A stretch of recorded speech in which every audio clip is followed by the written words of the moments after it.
On today's show, Laura Heywood interviews from Tootsie on Broadway, actor and now singer and dancer, John Behlmann. Welcome to Laura Heywood Interviews. I'm Laura Heywood. My guest today is a standout in the Broadway comedy musical Tootsie. And yes, I said comedy musical, not musical comedy. The character of Max von Horn, reality show Hunk, is central to the title's emphasis on comedy. Max is a character original to this musical. He didn't exist in the 1982 film that inspired the show, and the role is played perfectly by John Behlmann, who leads into his tall, dark, and handsome type while sending it up at the same time. The show as a whole is filled with laugh-out-loud moments, and it's John as Max that has the lines that crack me up the most. He's a lovable, sincere idiot, a non-actor cast as the lead in Tootsie's play within a play, Juliet's Curse. He truly wants to do his best, but has never really had to be anything but eye candy before.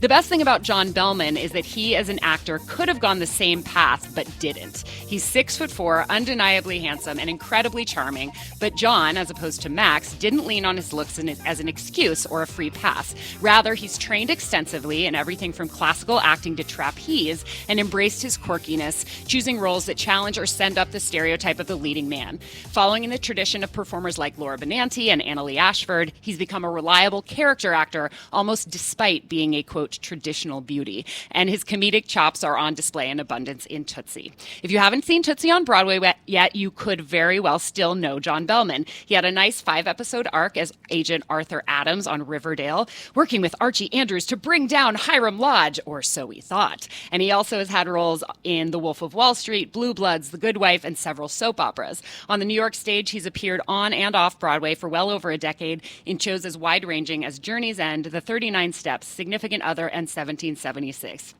We've been friends for almost 10 years, and if we have time, I'll tell you the very embarrassing for me story of how we first met. But first, let's talk about this side-splitting Broadway musical debut of the supremely talented and hilarious Mr. John Behlmann. Wow, hello. Hello. Jeez. I should pay you to just come around to parties with me and tell people who I am. I will go to parties with you for free. Okay, great, good.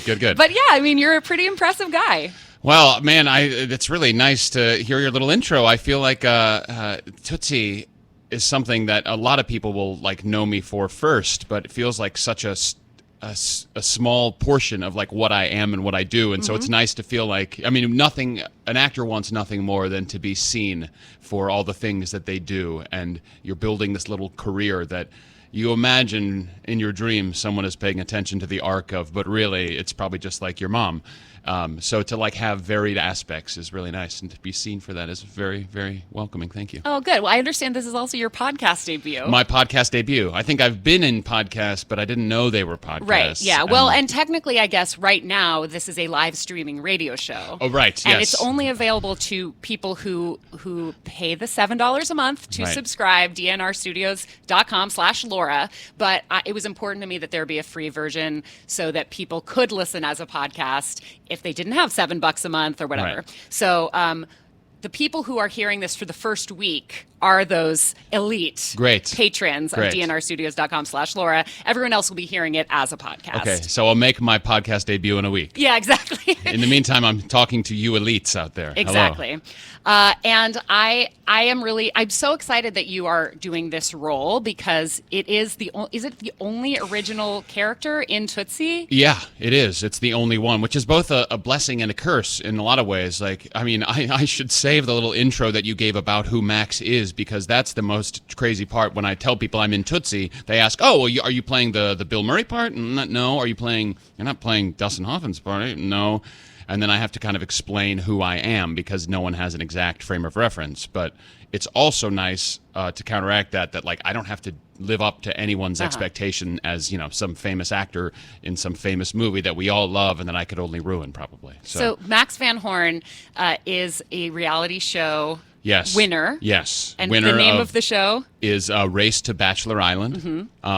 So Max won the reality show Race to Bachelor Island. He's expanding his repertoire, and he has found himself in a Broadway musical called Juliet's Curse that is not going very well. I mean, he doesn't necessarily know it's not going well, but it's not very good. It's a sequel to Romeo and Juliet in which Juliet doesn't die. Yes. And instead, in which I play Romeo's brother, Craig, who is coming back to, who ends up falling in love with Juliet in the musical, in the original version of Juliet's Curse. This is what happens. Thanks to Dorothy Michaels, the pseudo-female lead of Juliet's Curse. Yes. A lot of changes happen. Yeah. And she inspires everyone. Yes. And guess what? Chaos ends up ensuing, but not at first. No.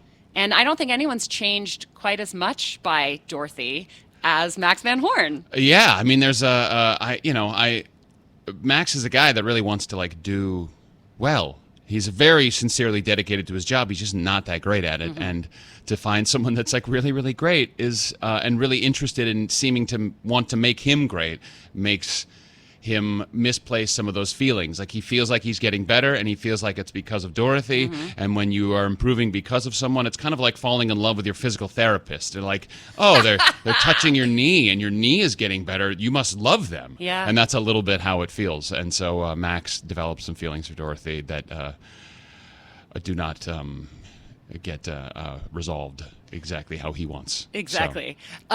So when I heard. So I've seen the show 3 times, right, wow. including on Saturday. I came back to see you perform, to concentrate on you, and I got to notice some little bits of your role that either you don't do every time, or I just didn't notice because it's either very subtle or when someone else is supposedly in the spotlight. One of my favorite things to do is to watch an actor for the entire length of the show, especially somebody who's not necessarily the lead or in the spotlight. It's one thing to watch Santino Fontana throughout the show because he's the title character, and you're sort of quote unquote meant to be watching him. Right. But to get to watch people who are acting when they're not scripted is really, really wonderful. And I think my favorite moment is there's a sword fighting scene, and you have a sound effect during the sword fighting scene. I do, because my guess is that perhaps Max Van Horn has never actually, unlike John Behlmann, has not studied Shakespearean classical acting and only has one stage combat reference point. Yes, we have a sword fight, and I fight a few guys, and I just make my own, first of all, sword sound effects when the swords hit, ching, ching, and then there is a moment when our 2 swords collide that I make lightsaber sounds. And I'm so glad you noticed it. I don't know if anyone can hear it, and I'm not sure if some people even know. There was a time during previews when they authorized us turning up the mics during that moment to just so let people could hear some stuff, but then other people started making sounds and it got to be too weird and you weren't sure where they were from, and so they eventually nixed it. So you're one of the few that knows that there's lightsaber sounds also remaining. I will say that I had very good seats. Right. So well, that I helps. may have heard it through a non-mic'd version just because I was close enough to you. Yeah, the people in the first 10 rows could hear it, but everyone else is, sorry guys, you just got to buy the expensive seats. But that's the thing is that whether or not they can hear it, you're choosing to do that as part of your character. Yeah. And that, in a way, is even more impressive to me because it means that you're doing it for yourself. Right. Because you're living as... Yeah. I was going to say as Craig, but I don't think Max has figured out how to... Yeah. Yes. Yeah, because obviously Craig... Swords don't make lightsaber sounds. Right. There was not electricity then. Yes. Or whatever it is that powers a lightsaber. Yeah, who knows what that is? I probably did know at one point when I was in my serious Star Wars nerddom fan days in high school, but I don't know. Photons? Something? Yeah, I don't know. I guess probably. I know you take your nerddom very seriously. I do. Yeah. I try not to take it too seriously because too serious of nerddom ruins nerddom, maybe. But I'm I was a nerdy kid. I played Magic the Gathering. Yeah, you did. Was a big thing for me. My friends and I still have all my cards. They're in my closet. Do you think they have value? I think they do. Yeah? Genuinely. I think people still play it. I don't know. I have a close group of friends from high school that we will still occasionally dig into it, when we're at, back home visiting our parents for the holidays, or when someone's around and there are cards, or we've gone out and bought cards. But when we bought new cards, there's so many new cards it's impossible to figure out. You have to just read for hours what each thing does, and it's the learning curve is too steep. So we did all of that back in when we were 12, and so we know the cards deeply that we know, but the new ones we can't bother with. You have to just put sort of a statute of limitations, no post 2000 nothing cards. past revised edition. Right. So yeah. Where is that back home? Is that Texas? Texas, yeah. Uh-huh. Your parents are still there? Yeah. And you go back and you... I go back. I'm actually today missing a family vacation. My parents usually get a beach house in Galveston. My two brothers live away. My older brother lives in St. Louis, and my younger brother lives in Austin. And my older brother has nephews, and they come down, and we go to a beach house for a week. And but I'm in a Broadway show. You have to be on Broadway instead. Yeah. There are trade-offs. I mean, it is not an easy life. Yeah.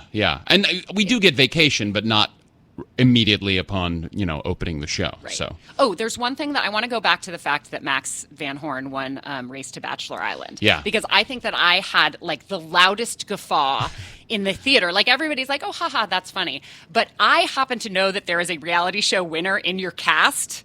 And Yes. so I just like Nick Spangler, who's in the ensemble of your show, won The Amazing Race. And I just wonder whether you did any research with him about what it means to be on reality TV and to win. No, because I didn't know that really? until like we were deep into the run, and someone made a joke. We have a kind of a cast text thread, and someone made a joke, and I didn't quite get it. And then I heard someone talking, and they said "Amazing Race," but I thought they said "Amazing Grace," and I was like, "Oh, was he in that Broadway show, Yeah. or was he talking about the song, or?" And then someone told me that he won Amazing Race, and my mind was blown. That's like the one reality show that I loved growing up and I desperately wanted to be on, and he won it with his sister. Yeah. Star Spangler. Yeah. Isn't that the best name in the whole world? I thought it was fake. I was like, come on. Of now. course. But no, it's real. I know. It's Yeah, good. so I just was like, I wonder what he thinks about the idea that a reality show winner could not possibly have any stage talent. Right. But he does, and he's not the only one. There are a few.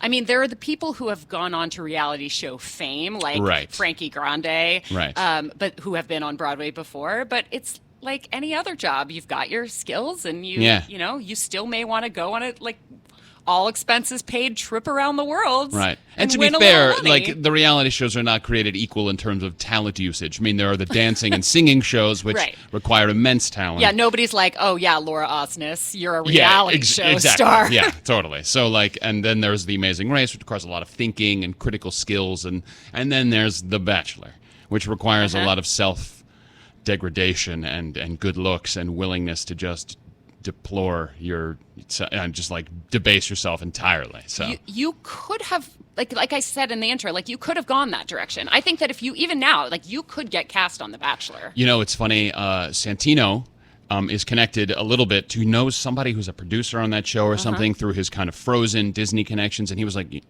You want to get on that show? You want to be on The Bachelorette? And I was like, I don't think that's a good idea. And there was a whole debate for a little while of, he was like, and he texted the producer and like, yes, we could get him on. Does he want to be a contestant? Just with your headshot? Yeah, like, and they like showed a little bit of me or whatever, and he was like, yeah, we can get him in. But I was like, I don't think that's, and we had an intense debate about what that would do for my acting career. Right. To appear on The Bachelor or Bachelorette. Show. But yeah. I also feel like, if you wanted to go on Top Chef, that would not be bad for your career. No, it'd be great. It would be bad for the people eating my food, but it wouldn't be bad for my career, I don't think. Right. So, yeah. I love the Broadway community so much. I just love that we could sit here and nerd out about, like, that I would know that the ensemble guy won The Amazing Race, I know. It's people are full of random, because it takes so many weird skills to be a Broadway performer that people have come from all kinds of experiences into it, and it's so wild to learn these little weird things about people. You're like, oh, you had this whole other life as a winner of The Amazing Race or whatever it is. But yeah. I spend a lot of time thinking about the difference between brand and identity, and I do a lot of social media coaching with. It's funny, the two demographics that I coach in social media are like people my parents' age, like people baby boomer types who are like, what is this social media thing? And how I don't want to give my soul away, right. And then I also work with high school and college students who want to become artists who are trying to figure out, again, how much of themselves to give away and how they want to brand themselves and stuff. And I emphasize, especially with the young people, that authenticity and identity is more important than brand, which is often the opposite message they're getting from everybody else. Yeah. They're like, decide, are you the quirky best friend or are you the ingenue? Are you going to be like, it's like I get a lot of my agent said I have to gain 20 pounds or lose 10 pounds. Right. Or I'm never going to work. And I always put up a slide of Josh Gad and Andrew Rannells from the Book of Mormon. And I go, these guys were both nominated for Best Actor and a Tony. And Josh Gad had just leaned into his sort of oafishness. Yeah. And when the role came along that was perfect for him, there was nobody else who could have done it. Yeah. Whereas if he'd spent his whole career trying to pretend that he was an Andrew Rannells type, the sort of like Ken doll, traditional good-looking man, he would have just been a dime a dozen, right, inauthentic kind of faker. Yeah. And so, and I deal with the same thing with the Broadway Girl brand, which people think is like the only thing I know how to do. Right. And I want to be Laura Heywood, know? Right. And that's why when I look at your resume, I think like you've really done a fantastic job of choosing roles that show off your variety of talents. Yeah, I mean, I try to. Thank you. I'm glad you'd say that. It's really like the thing that I have valued most is the variety of stuff. It's like, I mean, I have a lot of things. I'm also just interested in doing a lot of different kinds of things. So to be able to do a musical and then a play and a TV show and commercials and voiceovers and all that stuff is really, really great. And I remember, who was it? Maybe it might have been Reed Birney. Tony Award winner Reed Birney. Yeah, that maybe it's not, but either way, he's a good person to have possibly said this. And we were doing a reading of a musical, and it was, I think, his first musical reading. And this was years ago, and he said, "Oh, I didn't know you sang." I was like, "Well, I people don't really know that, and I don't really do it that much." He was like, "It's cool. They don't let everyone do both." Right. And that's like really a thing. You can become a one thing, and they let you do what they let you do. And you can't, force your way into certain parts of the industry, or you can't have too heavy a hand in guiding your career. You kind of have to let the river take you where it takes you to an extent. But the agency you do have about like picking something that's different than the last thing you did, or hopefully broadening your own skill set is I think important. But it doesn't always lead you to be known for a particular thing. Right. Like there are a lot of people that know me from this thing or that thing, but those worlds don't really meet. And it's rare that someone has kind of seen the holistic view of who you are as a person or who you are as an actor or whatever, and then get to see that, oh, they're multifaceted, not just the guy that Remember does that. when we found out Jake Gyllenhaal could sing? Right, exactly. Yes, like, really, Sunday in the Park with George? Or was it Little Shop of Horrors that came first? And we were like, all right, encores. Like, you want to sell some tickets. And then I, for one, was like, oh, shit. Totally. Like, he can sing. Yeah. And I felt guilty for assuming he couldn't just because I'd never seen it. Or, oh my gosh, I'm blanking on her name. Lauren Ambrose. Oh, yeah, right. When she did, I was like, I'd watched every episode of 6 Feet Under, and I knew her as a really successful actress. And I was like, really, My Fair Lady? Did you mean Chicago? She's going to do 6 weeks in Chicago? Right. And I don't mean to put down people who do 6 weeks in Chicago, but I think But it's a different kind of thing often. It's like meant to be like, look at this famous person we know, come buy tickets to see them do this thing that you know, but it's not treated the same way. Well, and also just My Fair Lady is such a classical, like legit soprano part that you can't fudge your way around it. It requires training, right? Yes. And I just assumed that Lauren Ambrose hadn't had any because I hadn't witnessed it, right? Which is such a stupid, or I would say closed-minded way of looking at something. Right, but like we can't help it. We see what we see of people, and we feel like we know them intimately because of that. And what you can't, like, you wouldn't go looking for, let me just check randomly if Lauren Ambrose can sing, before she's doing it. So you kind of have to let someone have the chance to do that and hopefully be open-minded about it. But right. Well, and I have one of my biggest passions in life and sort of my biggest hobby right now, which is definitely not within the Broadway Girl brand, is evolutionary biology and neurology. And most of the podcasts I listen to are either news or some relation to like the way the brain works. Right. And I've learned that human beings evolved to survive better when they categorize. And that at the beginning, the caveman days, it was like, is this poisonous or is this edible? Right. And then it was, is this person a good mate or is this person not? Right. And sometimes that was like, am I related to this person or not? And then it was, and that's, I think, one reason that people have trouble with vague non-categorization like non-binary gender. It just doesn't, for some people, traditionally, it like quote unquote doesn't feel right for something not to be one or the other. And that's literally to do with our evolution and our survival as a human race. And we have to retrain ourselves not to do that. And I think that going, he's on a reality show versus he can have talent, that's the kind of categorization that has gotten, it's like a bastardization of the mental health or like the mental evolutionary biology stuff. Yes. And like that's like in Tootsie, this is my Broadway musical debut, and it's that is true of several of us in the cast. Reg Rogers, Andy Groth-Lucian, and maybe some others, but like Reg has never been in a musical before? He's never been in a Broadway musical. Yeah. He might have been in one a long time ago, but I mean, feel like just the kind of comedy he does is so broad that I associate it with musicals, because musicals tend to be more broad than... Yeah, but like all of us, we were like, we don't know what this is, and we're all having kind of a new experience of that. And but I mean, when I first moved to New York, my first agent asked me if I could sing, and I said, yeah. And he said, do you Broadway sing? And I clammed up, and I thought, I don't know. Do I Broadway sing? I don't know what that means. That sounds really serious. And I'm not a trained singer. I'm not, I've had lots of voice training in like grad school and stuff, but I'm not like a singer. Wait, hang on a second. I want you to finish your thought, but I also want to clarify, like, what is the difference? You said you're not a trained singer, but you've had a lot of lessons. Yeah. So like, what's the difference between training and lessons? Well, voice training for me means like, it's for speaking voice stuff. It's, I never really took...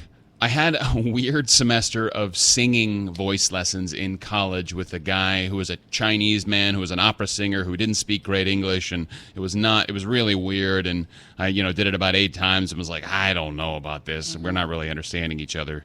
And then but in grad school we do a lot of like vocal training about like where to breathe and how, and it's similar in some ways, and it helps you figure out where to place your voice and how to make the sound that feels connected to your breath and your body and all of that stuff, which is translatable into singing, but it's not based in music. Got it. Okay. It's not like I can't read music. I read music rather like a 4-year-old or like a 4th grader reads Faulkner. Like I can pick out the words a little bit and like, but the larger themes, you're going to be lost on me. That is so tweetable, John Behlmann. I read music like a 4th grader reads Faulkner. Like, that sounds like poetry to me. Well. And it's so evocative. I totally get what you mean. That's kind of how I read music, too. It's like, I can tell when it's a half step if I don't check the times, I don't check the key signature. Yes, like every time someone's like, can you just hit that G? I'm like, okay.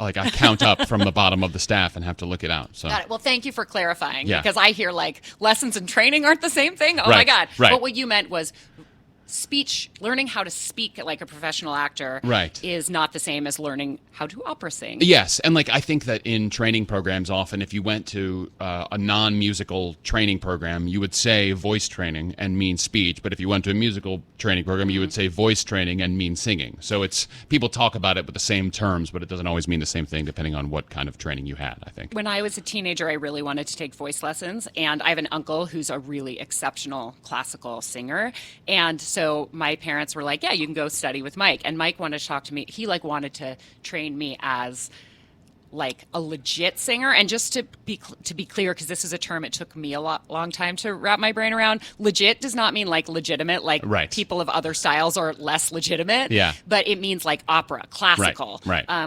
Like Laura Benanti is a legit soprano. Girl can also belt, but she's got that training in the sort of operatic type head voice.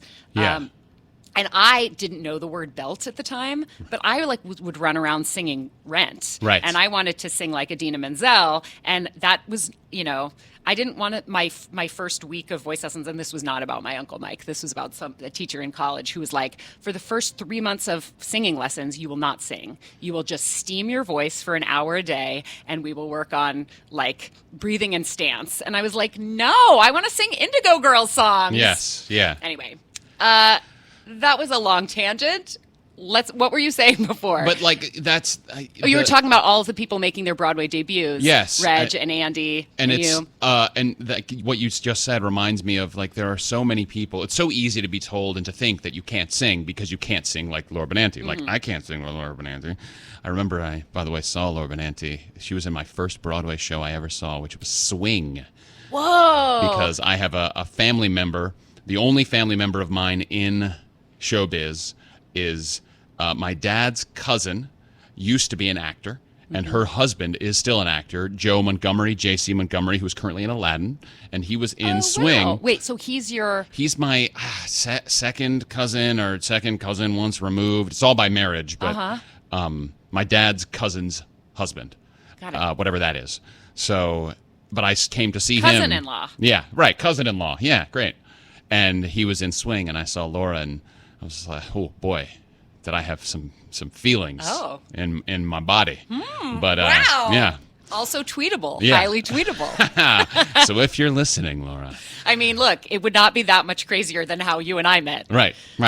Is this the time to tell the story? You and I haven't actually talked about this in a long time. Yeah. So I'm going to retell you the story. And I wonder whether I should have you tell your side of the story. I think you should start. All right, because I want you to tell me how it came across on your side. Because Sure. like I intimated, it is embarrassing, but also I'm kind of proud of it because I really went out on a limb. All right, so I used to work as a talent booker at Sirius XM Radio, and let's see, there was a revival of Waiting for Godot, as they said it. Starring Bill Irwin and Nathan Lane and John Aline and John Glover. Right. Oh no, John Aline was the cover. Sorry. Yeah, right. But both. he plays a specific role in this story because I went to see it because I had John Glover and Bill Irwin booked on Sirius, and I was going to see them so that I could like prep the hosts. And what year was that, do you think? Like 2008? Ish, yeah. It would have been right after Journey's End because I knew John. So, yeah, 2008, somewhere 2008 2009, yeah. Okay. So I was there, and there was a tall person, like, sort of blocking my view. Right. So I sort of looked around. I know. He was like 6'4", brown hair. Anyway, and I sort of, like, I may have even moved seats so that instead of seeing the back of this man's head, I saw sort of like a 3/4 view. And I went, that is the most handsome man I have ever seen in my whole life. Who is that guy? And at intermission, I might have like sort of followed him, and I saw him having a conversation with Boyd Gaines, who was also there in the audience. Spoiler alert, this guy was John Behlmann. And I was like, oh, wow, like that guy, not only is he super handsome, he's also like he knows Boyd Gaines. Anyway, I was like, I have to figure out who this guy is. I went around to the stage door and invited myself backstage to see Bill Irwin and John Glover in hopes that you would be back there and I might be able to find out who you were. You were outside, but I don't think that I actually talked to you. Yeah, I don't think so that night. Yeah. But I mentioned to, I want to say Bill Irwin, I was like, oh, Boyd Gaines is here. And he said, yeah, the whole cast of Journey's End came to the show tonight because John Goodman was out. And John Aline was on. Man, everyone in that cast was named John. That's right. And so you came to see him. Yeah. And so I was like, oh, okay, Boyd Gaines was here because of Journey's End. And that guy was talking to Boyd. So I looked up the cast of Journey's End. I found out who you were. I looked you up on Facebook. And I found on Facebook that you were roommates with a guy I went to high school with in California. Yes. And I went, it's a sign. This is my soulmate. And so I Facebook messaged you. And without giving any of the other details, I said, I think this is what I said. I think I said, I saw you at the show last night, but I didn't have the nerve to come up and say hi. So I'm saying hi now. And then I tried to like curb the fact that I had a crush from afar with on a stranger. And I was like, but if you want a friend in the radio industry, come like get a tour of Sirius sometime. And I believe your response was something I don't like, remember this. We should actually see if it's still in our Facebook messages. Probably is. But I think your response was something like, I have plenty of friends. Why don't we get drinks? Oh boy. Good job, John. Nice work. I mean, this was a dream come true for me. Yeah. And then we went and had drinks and we just like ended up being friends. Yeah. I think I remember when I got that message, I was living with the time with my friend Will, who you went to high school with. In California. In California. Like, what are the chances? Yeah, and he had a crush on you. What? In like, whatever. He was ninth friends with my grade or brother. something. Yeah. Whoa. And so that was like, I remember talking about this interaction with him. And, because we were at that age, we would like digest all kinds of like break down interactions with girls and like, okay, what should I write back? What do you think this meant? And, all this stuff. And I'm sure, and I know we did that with you and like crafted that response. It probably seemed flippant and casual and cool and aloof, but I'm sure we spent a good hour and a half talking about what I should say. I was glad you weren't like, who are you, crazy person? Right. Well, if you had not been someone associated with someone that I knew, I might have said that. Well, and I don't know that I would have gone about it the same way. Right. Also, like, I wasn't, no one knew who I was at all then, so to be messaged on Facebook by a stranger was still interesting. Nowadays, it's a little weird. What's funny is that you have, I think I told my parents. I was like, you have a name in my family, like, lore. You were, oh my gosh, I'm blanking on it now. It was like, do you remember? My sister's here in the studio. What was it? Oh, yeah, the Dreamboat. Oh, boy. You were the Dreamboat. Look at that. I know. That's very flattering. Yeah, so, and then, we hung out a couple of times, Yeah. and then it just... Yeah, now we just, like, see each other around all the time because it turns out we're in the same industry. I know. I feel like that's sort of a... anticlimactic. Right. I mean, it would have been quite a good sort of... Yes. It would be a New York Times wedding section story for sure. Yeah. But, I was proud that I went for it. Because, like, why not when you see somebody and you decide that... I don't know that I've ever done that, or if I've never done it successfully. I tried to ask out my dentist once years ago. It was our new dentist, and I remember feeling an incredible obligation. I was like, I'm going to ask her out, but only if my teeth are healthy.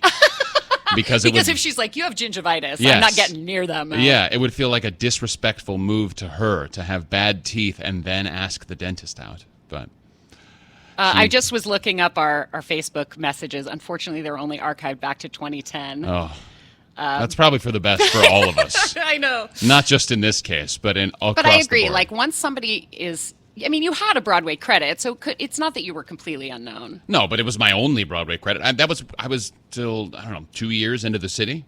So it wasn't like you had people could have seen me. And even if you saw me in Journey's End, I had a tiny little part and was a great company of people, but had like 5 lines and was covered Hugh Dancy, but I was so thrilled to be there. Cool. So I remember Googling you and finding a video you did for a regional production of Doubt. Oh, yeah, And- that thing was ubiquitous. Really? Yeah, that video was like all over YouTube for years, but I think I'm sure it's still it there. probably is. And anyway, I'm glad that we've gotten that out and we've addressed it. Yeah. I think one of the reasons that I have followed your career so religiously, aside from the fact that you are and will always be the Dreamboat in the Heywood family lexicon, is that we talked about the variety of career, but like when I found out that you did trapeze, I was also I was taking classes at New York. What is it called? Trapeze School New York. Trapeze School New York, yeah.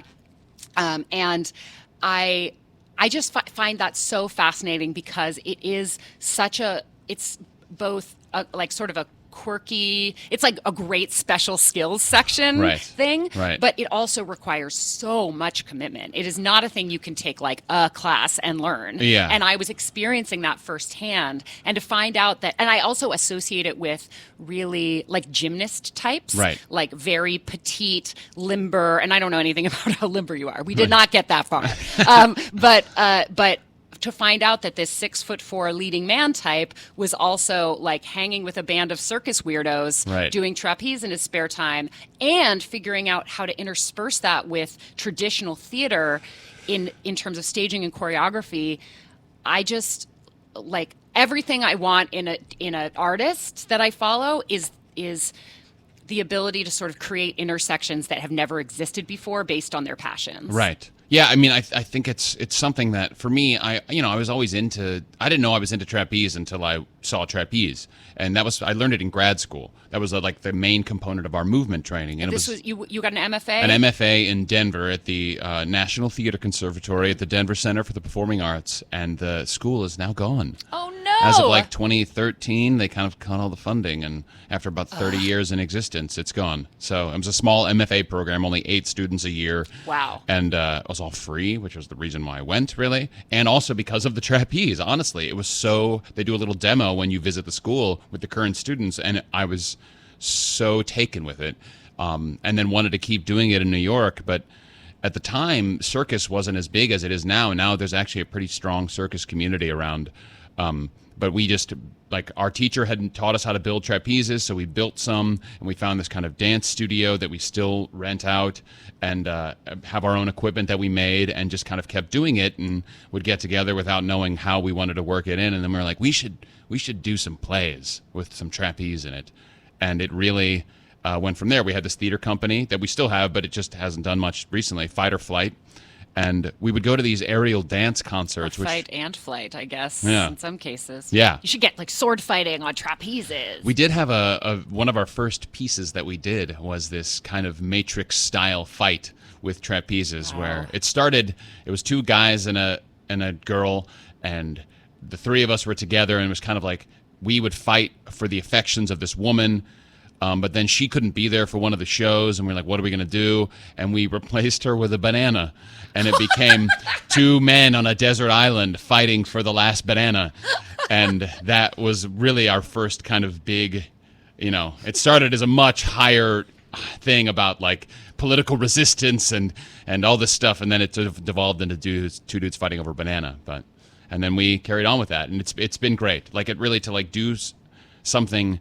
All that weird stuff is what has led to some of the best work that I have been a part of. Like, part of the reason why I have this job in Tootsie now is that I met our producer, Scott Sanders, about 10 years ago now, at an event where Jack O'Brien was being honored. And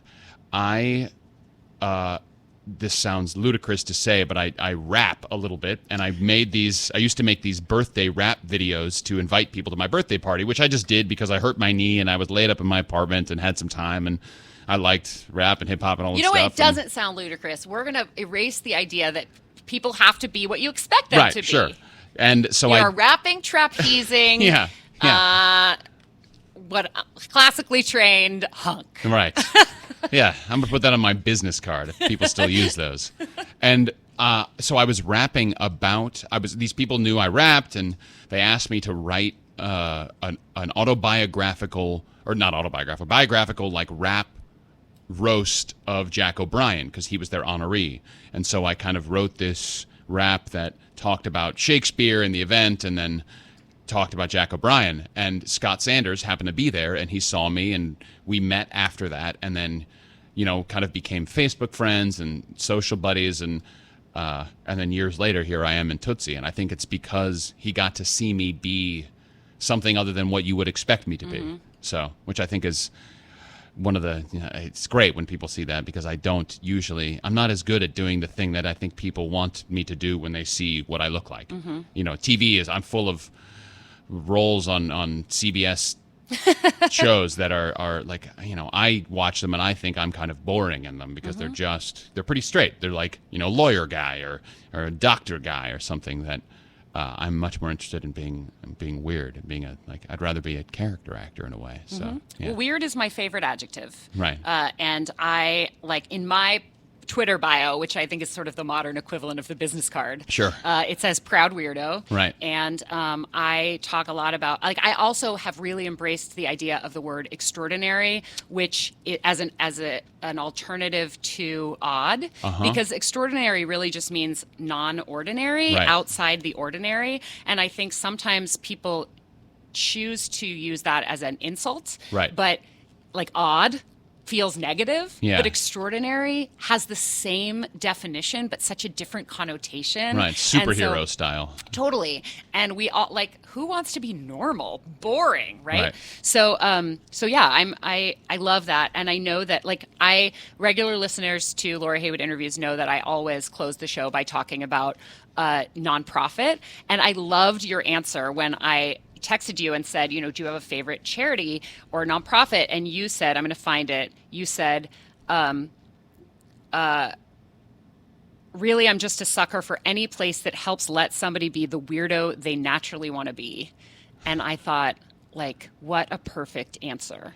We've covered everything from like Planned Parenthood to, Story Pirates, which is the nonprofit I'm on the board of directors of, to, I've done 25 episodes, and it runs the gamut of good works. And what really matters to me is that, like, if you have a platform, you use it to make the world a better place, whatever that means to you, whether it's like a Big Brothers and Sisters program, or like one of my guests promoted an apiary, a bee farm in Puerto Rico that's working for sustainability on the island, in addition to creating like organic honey, and like a gorilla rescue and stuff.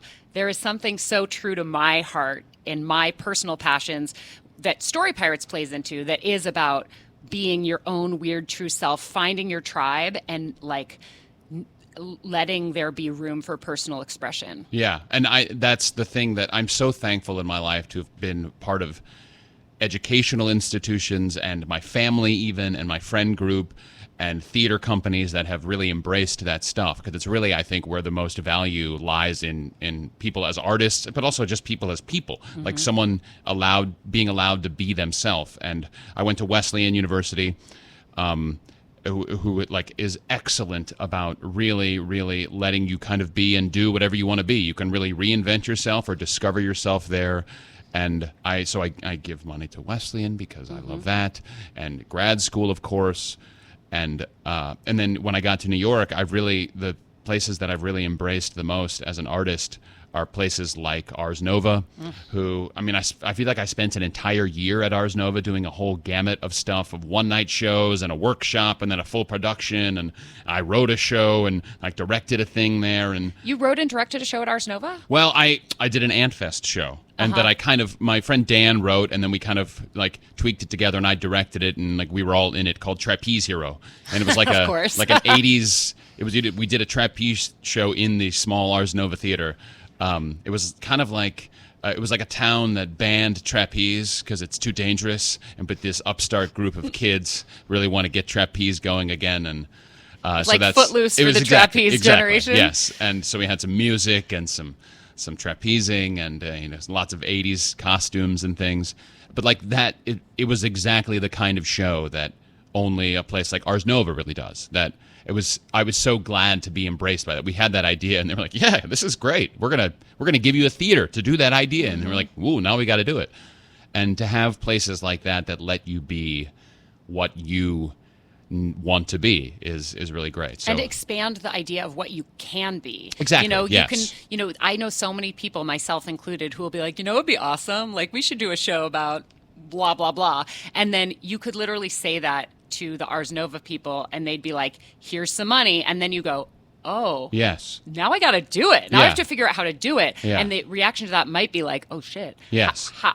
And then you stretch yourself and you grow and you let it, and maybe it turns out to be different than you initially envisioned it, or something completely different. Right. But it's like they really understand that creating art requires muscle, and they're ready to be there as like your spotter, your trainer, to develop that muscle. And it's so rare that, it's what we were talking about earlier about, people want to box you in as much as they can. And no one's going to ask you to become a trapeze artist or demand that you write this musical about like living inside of a whale, or like, be like, I've started becoming a photographer just out of habit. And it becomes a kind of thing that you just have to start doing it, and it can feel hokey at first to be like, oh, I'm a this / a this / a this / I'm a multi-hyphenate. And that's the kind of embarrassing, cheesy version of it. But really it's so nice to have an institution or just any place or any person that really says, yeah, that thing that you're interested in doing, we want to support that, rather than like resist it and say, you're really more of a this than you are a that, so maybe you should stick with this and not do that. And that kind of, any place that's like that is a place worth supporting, I think. So It seems like the kind of place where you can lean into ideas that might otherwise cause you imposter syndrome, and you can actually say to the people, like, I'm new at this, I've never done it before, I'm interested in trying, I'm going to give it my all, but like, I can't promise you that I'm going to come away and like do the slickest, most perfect presentation you've ever seen, because this is risky. Right. And they will go, that's why we want you to do it. Not just we'll let you do it in spite of that, but because of that. Yeah. People who are already too slick and trained and perfect at what they're doing, Ars Nova is not the home for them. Right. And all the more reason it needs to exist. Yeah, I mean, and Wesleyan was like that too. It's one of the things that I loved, but they let you be what you wanted to be. And they had a whole student-run theater. Like, I was there, Lin-Manuel Miranda, one of our most famous alumni, I saw the original version of In the Heights at this like student-run theater programmed You did? by. Yeah, I was there. He was a sophomore when I was a freshman, and I watched it all happen. And we got to do shows in that theater that were run entirely by students. And it's a little easier in college because we're young and dumb and brave, but it gets harder and harder to be brave and dumb in that kind of way as you become an adult and grow in your career, and people you realize where your bread is buttered, and so you don't want to stray too far from that path. And so it's I really gravitate toward those places. So I just got goosebumps because I realized that in that way, Max Van Horn is the hero of Tootsie. yes. Because he is like, I've never done this before, and I know that. Yeah. And it's not going to keep me from going all in and taking risks, even if that risk is taking his shirt off in every scene because he thinks it'll make make it better. And we laugh at that, and we're like, what an idiot. Yeah. He's doing this Shakespearean themed thing, and he thinks that he needs to be, but he's using what he knows and expanding into an area that he's never done before because he cares and he wants to. And he truly is not limiting himself to what he's known for. Yeah. And I feel like I could write a thesis on this all of a sudden. As a counterpoint, Michael Dorsey, the Tootsie character, the main character of the show, wants to try something new, but is so scared that he has to completely disguise himself and lie about who he is in order to take the risk, which is boring. Right. It's not a risk at all. But he also, they ultimately, Michael and Max kind of want the same thing in like a professional capacity. Like, Michael Dorsey is deeply invested, and Dorothy Michaels, in making the thing better. And so is Max. They just have totally different skill sets. Mm-hmm. Michael has a skill set that can actually help make something better because he understands acting and story and the way shows are made. And Max he kind of needs to be directed in it, but is totally willing to do whatever he can to improve the show and himself, which is why he's so moved by someone who asks him to improve himself and do more than people think he's capable of. And she, quote unquote, being Dorothy, says, like, I think that, I can't remember the actual lines, but she stands up for him. Yeah. Yeah. She's like, I think that, we should. Yeah. Whatever. And one of the last thing Dorothy says to Max in private is, you trust yourself.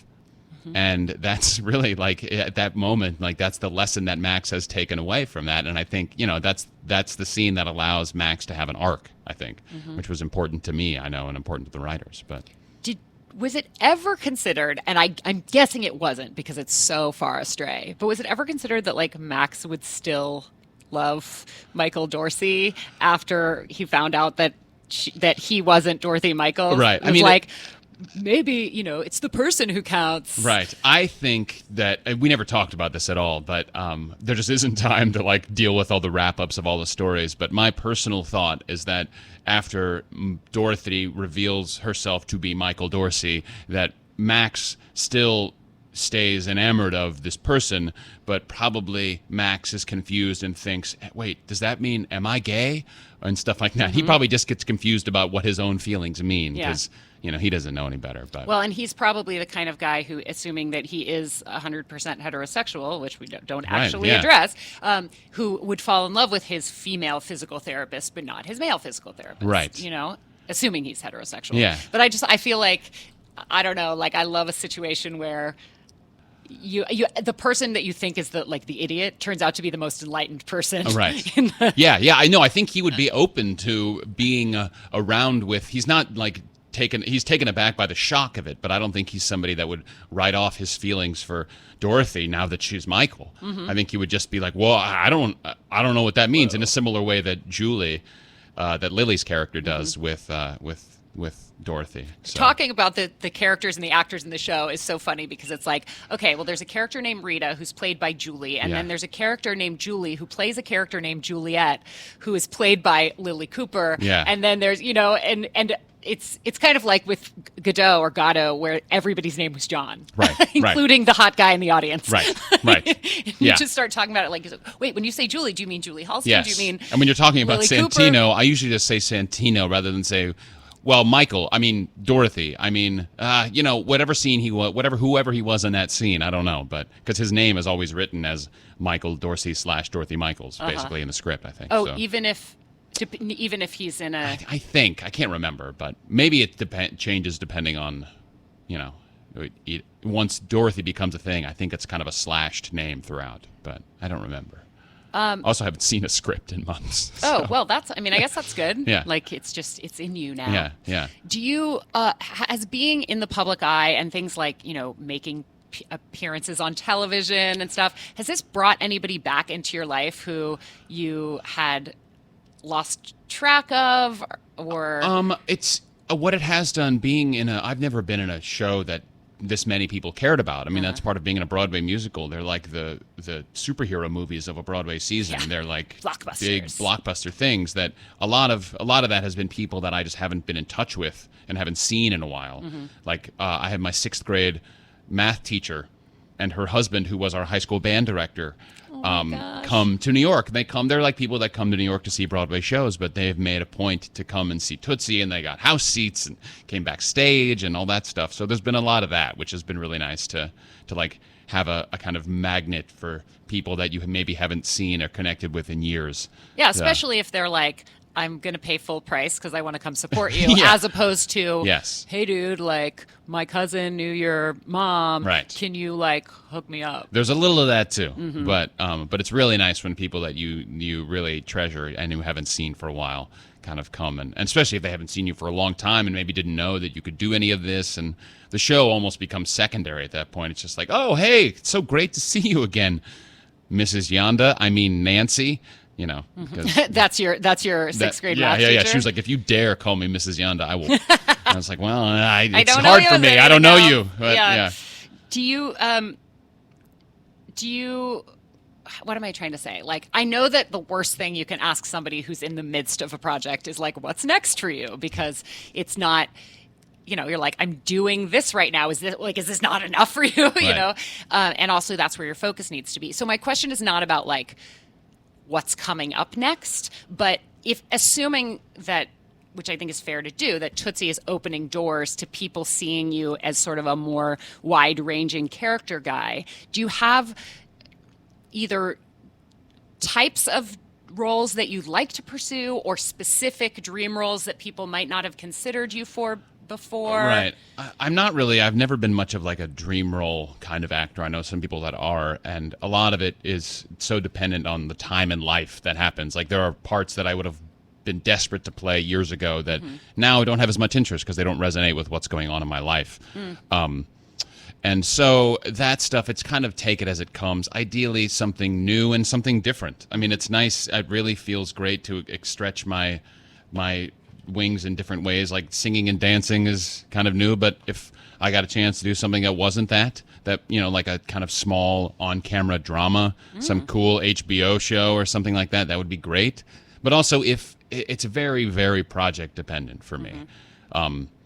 If, a big, great, fun Broadway musical came along, that I really wanted to do, then I would do that. So I'm trying to think of like what the best sort of non-traditional leading man roles are on Broadway. Right. Like I can't see you as the plant in Little Shop of Horrors Right. necessarily. Although actually you kind of have a nice deep voice for it. Yeah, my Broadway musical knowledge is pathetic. I feel like you're going to end up being in Waitress. Can you sing Dr. Pomander? I don't know if I can do that. Oh my gosh, you would be. I just got goosebumps again. I'm making a call, and this is a call Great. I actually theoretically could make. Right. But I feel like because he is the quintessential, like he's a leading man, but he is by definition in the script an awkward, weird dude. Right. And you are not awkward, but you've got the chops to play it. Yeah, I was all kinds of awkward in my growing up life, but. And thank goodness for that. Yeah. Because if you had been drawn into sports instead of theater. Well, I was also in sports. I did all that stuff. I played basketball and football in high school and things, but I kind of realized quickly that I wasn't going to go pro. Well, so I stopped. mean, thank goodness, I guess, Yeah. because I feel like if you had gotten entrenched in locker room talk and, sort of testosterone fueled trying to out manly your, the other boys in your school, you could have really turned into a jerk. Yeah. In fact, sometimes I see like really good-looking people across a bar, and I'll be like, "That guy never had to get a personality." Right. And that's rude of me. Like I shouldn't assume that. But I'm just so glad I'm so glad you were awkward. But so often people prove you right in that assumption. I mean, they do. It's true. Yeah. My little sports musical thing is hopefully going to come together. I realized I'm wearing my Durham Bulls hat from my. Wait, does Bull Durham have a future? It hopefully does. Bull Durham was a musical that John did. Was it in Florida? Georgia? in Atlanta at the Okay, Alliance. I knew it was somewhere in the Yeah. South. Okay, And- wait, we've got like a minute left. Oh, Tell great. me everything. What's going on? Well, with I Bull don't Durham? know exactly what's going on, but it's still got some life in it, and we're hopefully going to hear, if something's, if it will continue on. That's all above my pay grade. I don't know, but that's a part that it's a perfect marriage of being weird, but also requires certain physical things and certain, and like brings together sports stuff. It's like some of the best sports time I've had in my life, training with the minor league team in Atlanta. And so that's a thing that I desperately love and really hope to have happen and would definitely want to do as like a next Broadway gig. But Well, we'll see if put it out in the universe. Put it out in the world. So they might not even want me talking about it, but amazing. oops. Well, sorry. They won't find out for a week when Good. they listen to the podcast version Oh, of good. Laura Heywood interviews. John Behlmann, you're on Twitter and Instagram at John Behlmann. Yes. That's Behlmann with two N's. It's JohnBehlmann. That's right. I'm actually going to make a donation to Ars Nova on your behalf today. Great. Wow. And I'm going to encourage the entire listening audience to do the same. I'm Laura Heywood. This has been Laura Heywood Interviews. And if you want to support, go to dnrstudios.com/Laura.